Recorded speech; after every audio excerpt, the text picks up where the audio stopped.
think I always wanted to be a teacher because I really loved school when I was growing up, and I really enjoyed being at school and having a lot of fun. I had a lot of fun at school growing up. And of course, every Catholic girl always goes through 1 week where they think they're going to become a nun. But I never became a nun, thank heavens for that. Never thought about a museum, never entered my head to go to a museum. I went once at school. I still remember coming here, I would have been in high school, I think. But my parents, I think a lot of it is about your parents and what you do. I grew up with 6 brothers, so so I did a lot of sports. I went to university. Well, what I did was I left school and started work straight away in the New South Wales government because I didn't know what I wanted to do. So my father said, get a job and just do anything at university just to start going. And at the time that I studied, higher education was free in Australia. You didn't have to pay anything to go to uni. Can you believe that? It's unreal. So I did a psychology degree at Macquarie University. So I majored in psychology and my secondary major was linguistics. Then I decided that I wanted to get into human resource management, personnel management, because I really enjoyed working with people and change and all of that kind of stuff. And then I did a 2-year postgraduate diploma in employee relations, which is human resource management. It was in 1987. And there was this, it was really interesting, there was this job in those days, you had like a government newspaper that would come around every week. It was called the Public Service Notices, and I'd be looking for more jobs to advance my career. And there was a job here called Staff Manager, which was all about running the payroll, leave applications, employee relations, all of that kind of stuff. So I applied for that, and then I came down for the interview and I knew nothing about the museum. I didn't do any research at all. I just turned up. And but what I was interested in was management. I used to read a lot of books, like you were saying, you read a lot of books. I read a lot of books about management, and that was something I was really interested in. And the director at the time who interviewed me for my job, he kind of picked up on that. So he told me later that was the main reason that they wanted me to work here, because I was interested in change and change management and things like that. Well, when I came here, it was just going to be another stepping stone. Like, I get a job in this salary level here, and then I'll go to another government department to go to the next level, that kind of thing. That was my plan. But when I got here, I just found that I really loved it here. I just didn't want to leave. I've been doing audience research for 20 years, right? And the profile of people that visit museums has not changed in that time. What has changed is that people expect different things. Like, they expect more from a visit, they expect more interaction, more two-way interaction, more technology. That's what I'm seeing they're expecting a lot more of. But the kinds of people that visit museums all over the world has not changed.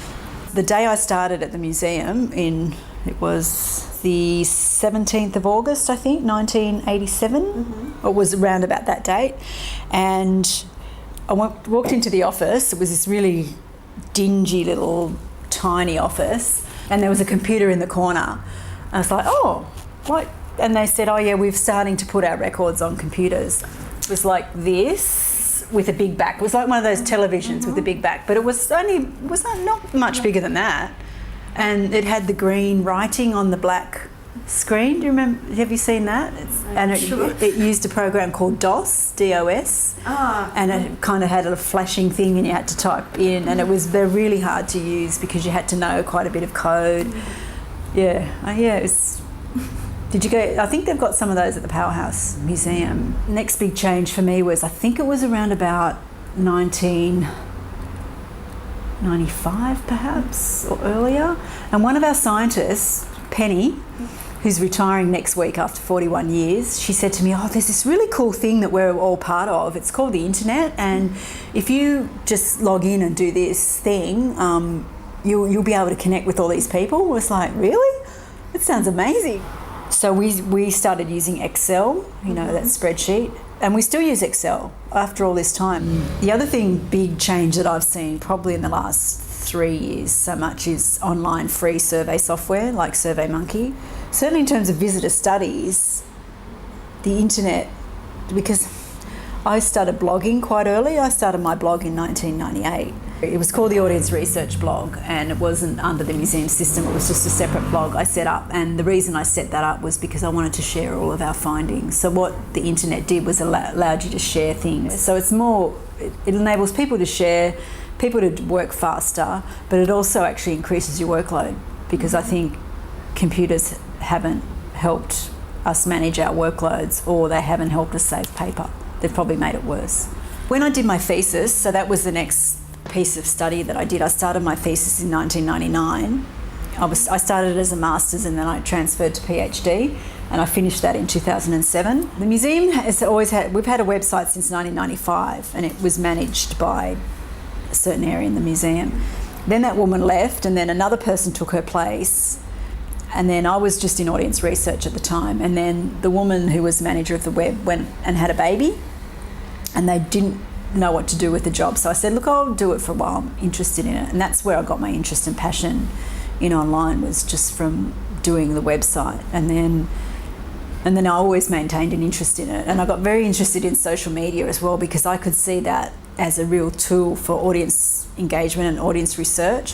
And then 2 years ago, the person that was running the web team, she left to go to the art gallery actually. And they asked me if I'd do the job.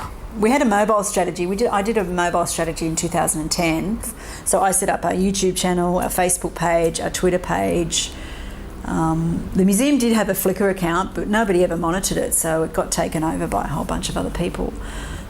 And we used to have a little group every month. We had a group called Mugs, which was called Museum Users Group, and it was a Thursday afternoon. I'd put on a bottle of wine, and people would just say, show me Twitter, or show me something, or show me something, and we'd just play around. Yeah, we just got together and looked at things, and that's really important, because it can be a bit of a scary area for people because they don't understand computers very much. I don't know, museum people get hung up on theory.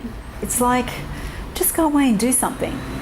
And academics are interesting because I've worked with a lot of them and they're wonderful people, but they don't work in a museum. So when you work with an academic, they say, oh, museums should be doing this. Well, actually, we struggle just to get the doors open, because if people are sick, well, then we've got to open the doors. Or museums should be doing blah, blah, blah, blah, blah. Well, yeah, when you work in a museum, it's not that simple. My daughter's 20, and I thought, okay, when she's, I don't know, in her 30s and starting a family, and I'm a grandmother, or an angry old white woman, if I brought the kids back to the museum, what would be different? And I think probably not much.